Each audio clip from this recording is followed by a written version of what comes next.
folks, and welcome back to the Lock Around the Clock playoff style. Yes, AFC, NFC championship games. First, I want to say something.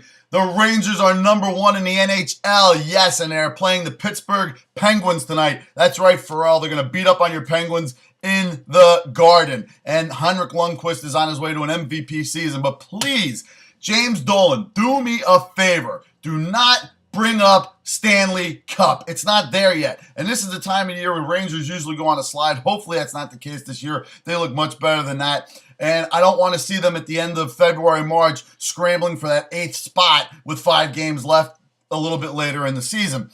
It's not going to happen this year. They are tough. They are playing very well. Callahan is just awesome. I love the team. They're going to beat up on your Penguins tonight in the Garden. And John Tortorella, whatever you're doing, keep doing it. And James Dolan, keep the freaking trap shut about the cup. It hasn't happened yet. Wait till the playoffs. All right, NBA. Blistering 6-2 in the NBA. Last week I gave you 2 picks late night for the Jazz, and they covered both of them. Guess what? We're going with the Jazz again, playing the world champion Dallas Mavericks in Utah tonight in Energy Solutions Arena. The Jazz are actually 7-1 right now since New Year's Eve. And the one loss they had came in overtime in a game they almost won against the Lakers. So it's not like they're beating up on the bad teams. Yes, they are beating up on them, but they're also beating up on the good teams. They put 108-79 against the Clippers. Yes, those surging, youthful, great-looking Clippers. It was without Chris Paul, but even with Chris Paul, I don't see where they recovered any more points than that, even if they gave him 30, Chris Paul, and a couple dishes.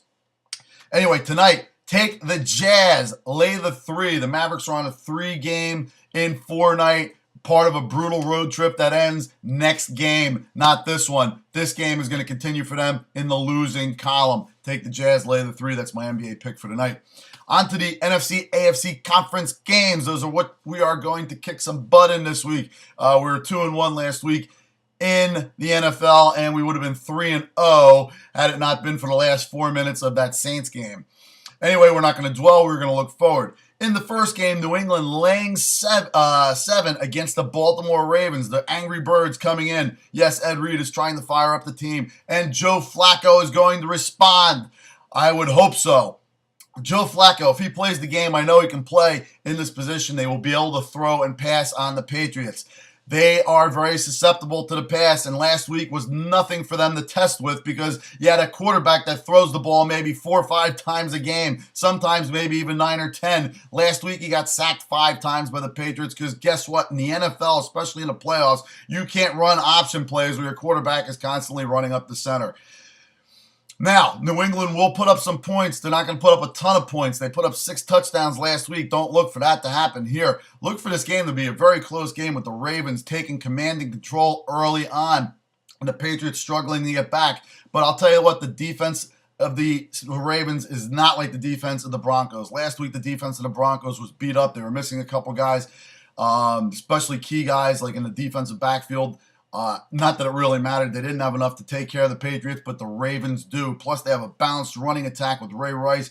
You're going to see Rice all over the field. You might even think there's a wedding in Foxborough. And trust me, Tom Brady, there's nobody on this earth that likes to see him on his back more than me and maybe Gisele Bundchen. But this week, it's going to happen. Last week, Brady, you looked tremendous, and anybody would against that Denver defense the way they were playing. But this week is going to be different. Look for a team to come in here that's going to compete, that's going to put up points, and is going to play defense. Take the Ravens plus the 7.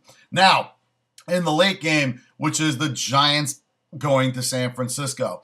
Yes, we are looking for the Giants to go into this game and do what they've been doing all playoff season long, winning. And San Fran, yes, they had a very tough offensive team last week that they put to shame because guess what? New Orleans didn't even try to run the ball at all. They completely abandoned the game, became one-dimensional, and the defense of San Fran looked ferocious. They were hitting, they were hard, and they're going to do the same thing this week.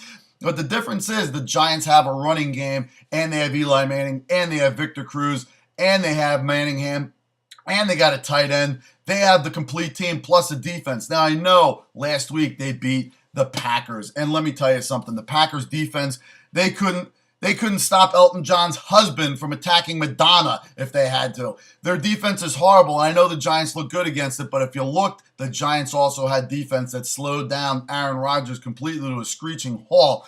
What do you think is going to happen this week with Alex Smith? Yes, Alex Smith had great plays last week looked good. The offense looked good for San Fran, but they were playing a team that was on the road, on grass, that's horrible defensively. But yes, they are stellar on offense.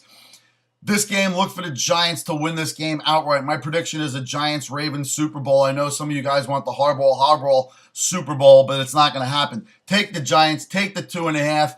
And unless Bisconti bets on my Jazz tonight, that's a lock too. People, let me tell you something. We are going 2-0 in the NFL. We are going 1-0 in the NBA this week. And I am going to tell you this. The Super Bowl is going to be nothing but phenomenal. It's going to be wins all the way from the coin toss all the way out. But these are my picks for this week. Take it to the book. Take it to the bank. And as always, until next week, yeah, attack at this.